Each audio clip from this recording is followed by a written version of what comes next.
Kasus tuntutan 11 tahun penjara dan denda 2 miliar rupiah yang dijatuhkan jaksa penuntut umum terhadap selebritas kontroversial Nikita Mirzani sontak memicu kegaduhan di kalangan publik dan, yang lebih penting, di kalangan praktisi hukum. Tuntutan pidana yang tergolong berat untuk kasus dugaan pemerasan dan tindak pidana pencucian uang ini menuai perdebatan sengit.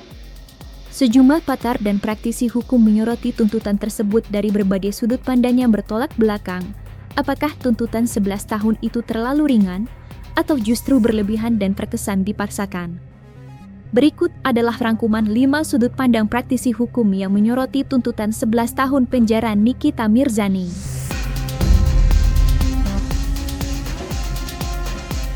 Praktisi hukum Krishna Murty menjadi salah satu pihak yang menyoroti pentingnya JPU untuk secara tegas membuktikan dasar tuntutan yang begitu tinggi tersebut. Ya, menurut Krishna Murty, tuntutan 11 tahun adalah angka yang sangat berat dan bukanlah hal main-main. Oleh karena itu, ia menekankan bahwa JPU harus benar-benar memastikan bahwa setiap poin dalam tuntutan tersebut didukung oleh fakta-fakta hukum yang valid selama proses persidangan berlangsung.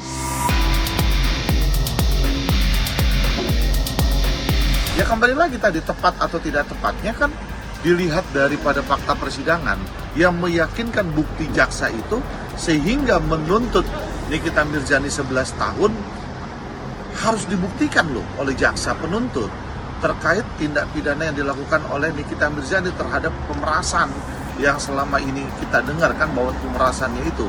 Jadi kembali lagi apa yang meyakinkan jaksa itu kan sehingga dia bisa menuntut 11 tahun kepada Nikita Mirzani. Biasanya dari saya ya sebagai praktisi hukum, dari sidang-sidang yang ada antara tuntutan jaksa dengan vonis hakim itu biasanya berbeda, biasanya sih lebih rendah. Kalaupun misalkan tuntutan jaksa dengan vonis hakim sama, itu juga jarang. Tapi bisa saja vonis hakim itu melebihi daripada tuntutan jaksa. Itu lebih jarang terjadi karena beberapa aspek di dalam fakta-fakta persidangan kemudian hakim bisa melihat juga terus bagaimana nanti ke depannya yang akan dijalani kehidupannya oleh Nikita Mirzani itu menjadi pertimbangan hakim itu sendiri kan menjadi pertimbangan hakim sendiri. Yang namanya produk hukum itu adalah vonis. Nah kalau vonis hukum vonis hakim itu adalah putusan hukum berarti berkekuatan tetap. Pledoi ini adalah kesempatan emas yang harus digunakan oleh terdakwa Nikita Mirzani. Dan pengacara Nikita Mirzani harus berjuang keras untuk berargumentasi, mematahkan argumentasi pembuktian jaksa dalam tuntutannya jaksa.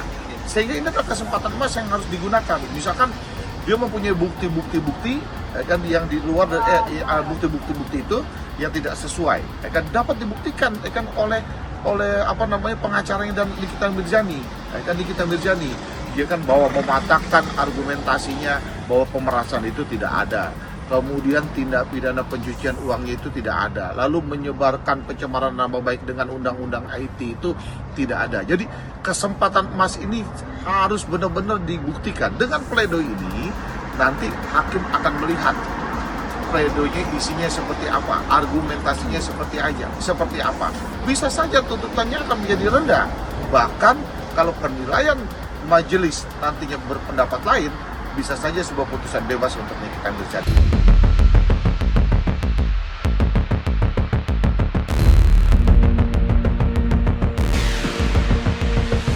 Praktisi hukum Deoli Payumara menganalisis bahwa tuntutan 11 tahun penjara sebagian besar dipengaruhi oleh sikap Nikita sendiri selama proses persidangan.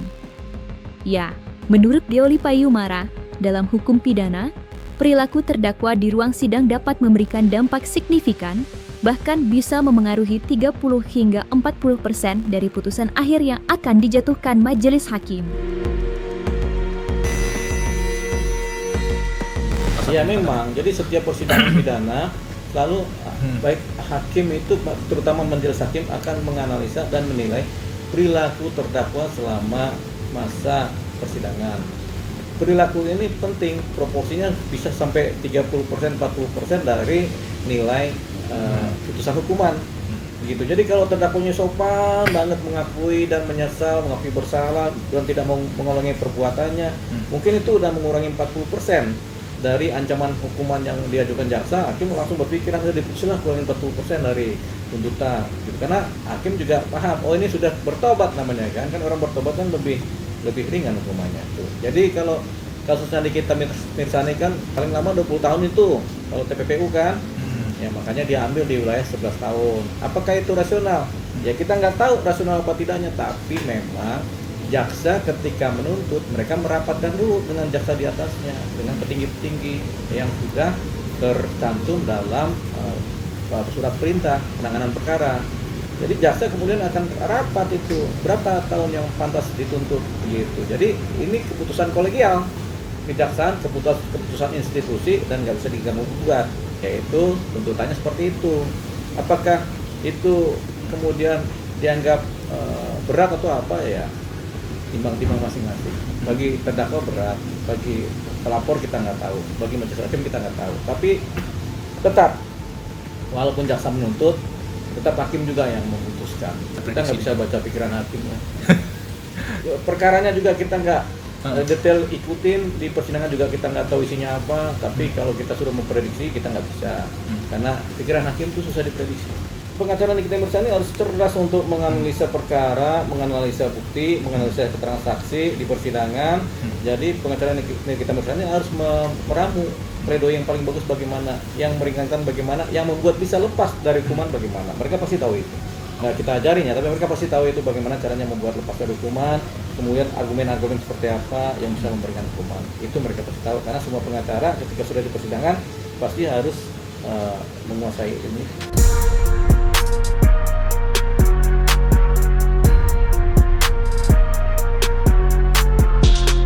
Praktisi hukum, Sunan Kalijaga, menjadi salah satu pihak yang secara terang-terangan menilai dasar tuntutan tersebut tidak sesuai dengan keadilan dan fakta-fakta yang ada.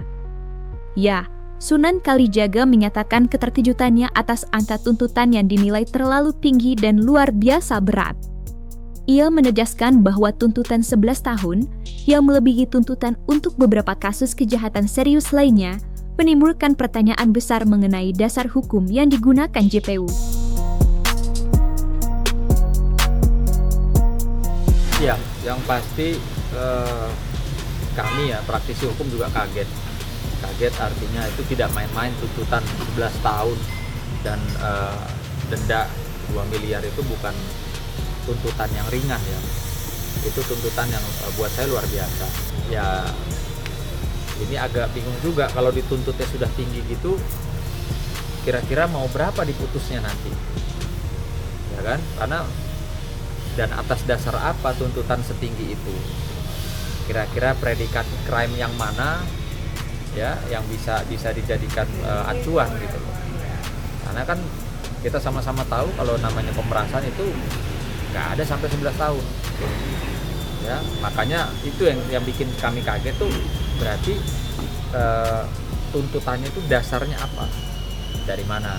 Pasal TPPU itu kan harus diikuti dengan pasal awalnya gitu loh, ya harus ada awalnya, nggak bisa ujuk-ujuk TPPU. Nah, namun demikian tadi yang ditanyakan apakah berpengaruh dengan perilaku ya yang dianggap mungkin tidak sopan atau tidak kooperatif pada saat jalannya persidangan, itu sih saya rasa dan seharusnya pihak jaksa itu tidak memasukkan itu sebagai pertimbangan, karena itu lebih kepada kan ya memang itu namanya jalan satu persidangan, apa saja bisa terjadi, kemungkinan yang hal-hal yang tidak enak atau hal seperti yang mungkin kita lihat itu bisa saja terjadi, sehingga saya harap ya 11 tahun tuntutan dan 2 miliar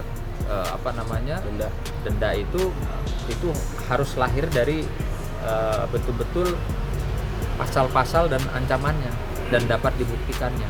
Jadi bukan berdasarkan karena jaksanya baper, marah, kecewa, tersinggung jadi ikut juga dimasukkan pasal gregetnya gitu. Saya rasa jangan sampai seperti itu. Saya rasa itu tidak tepat ya kalau sampai itu dijadikan ya alasan untuk memberatkan Nikita itu saya rasa tidak tepat, karena tentunya pihak kejaksaan juga bekerja secara profesional itu berdasarkan pasal-pasal yang disangkakan, berdasarkan alat-alat bukti yang dapat dibuktikan. Jadi nggak ada itu istilah pasal greget yang gue nggak suka nih sama Nikita, udah masukin aja deh, beratin aja gitu. Saya rasa ya nggak seperti itulah.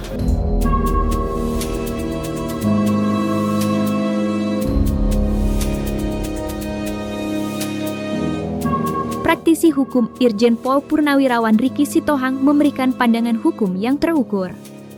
Ia menilai bahwa secara hukum, tuntutan 11 tahun dari JPU ini masih berada dalam batas kewajaran dan sah untuk dilakukan. Bagi Riki Sitohang, tuntutan 11 tahun ini menjadi sinyal keras dari JPU yang kemudian akan ditinjau kembali oleh majelis hakim untuk menentukan apakah angka tersebut proporsional dengan fakta hukum dan etika persidangan yang seharusnya dijunjung tinggi. Memang saya secara pribadi ya, saya agak kaget juga dengan tuntutan yang dilakukan 11 tahun itu. Kita harus fair gitu ya. Ya kalau kasarannya ya tindak pidana korupsi aja nggak segitu amat gitu. Tapi ini kok bisa tuntutan 11 tahun dengan kerugian antar personal. Ingat loh ya, kerugian antar personal antara Reza dan Nikita. Tapi itulah kewenangan daripada JPU. Ya kalau ditanyakan ada faktor-faktor lain, kemungkinan tuh sah-sah saja, bisa-bisa saja, kan gitu. Tergantung kepada situasional yang terjadi di ranah penegakan hukum itu. Mudah-mudahan dalam pledoi ini ada titik temu yang digambarkan oleh kuasa hukumnya sehingga hakim mempunyai penilaian lain terhadap tuntutan JPU. Setidak-tidaknya mungkin bisa memperingan sanksi hukumnya.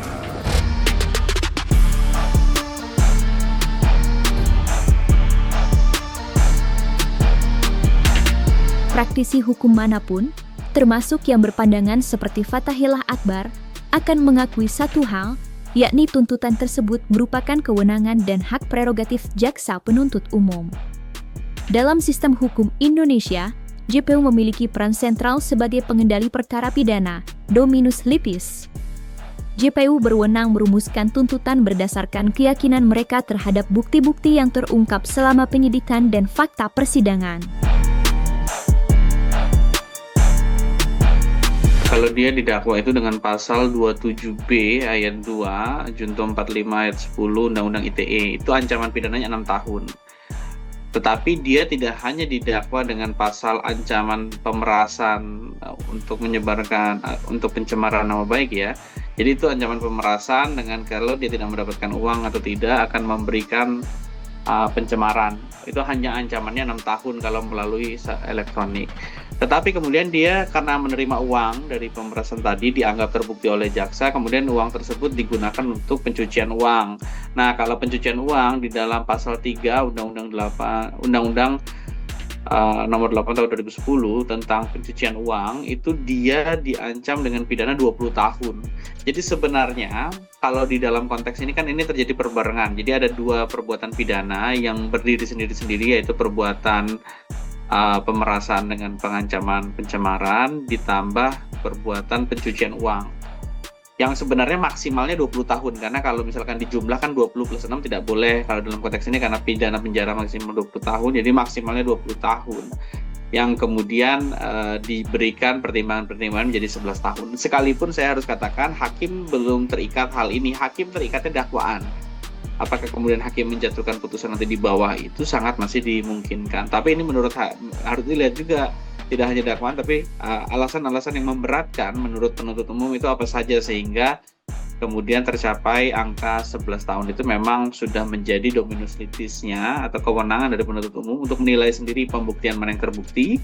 Jadi yang dianggap terbukti tadi dua pasal tadi ditambah berbagai faktor lain untuk menentukan 11 tahun begitu. Kalau dalam surat tuntutan itu dia divonis di bawah 2/3-nya, Berarti kalau 11 tahun itu sekitar mungkin 9 tahun, di bawah 9 tahun atau di bawah 8 tahun, itu penuntut umum wajib melakukan banding.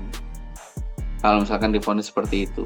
Tapi kalau misalkan vonisnya 11 tahun atau di bawah sedikit misalkan 10 tahun gitu, ya itu saya rasa tidak akan dilakukan, bisa jadi memilih untuk tidak melakukan banding gitu.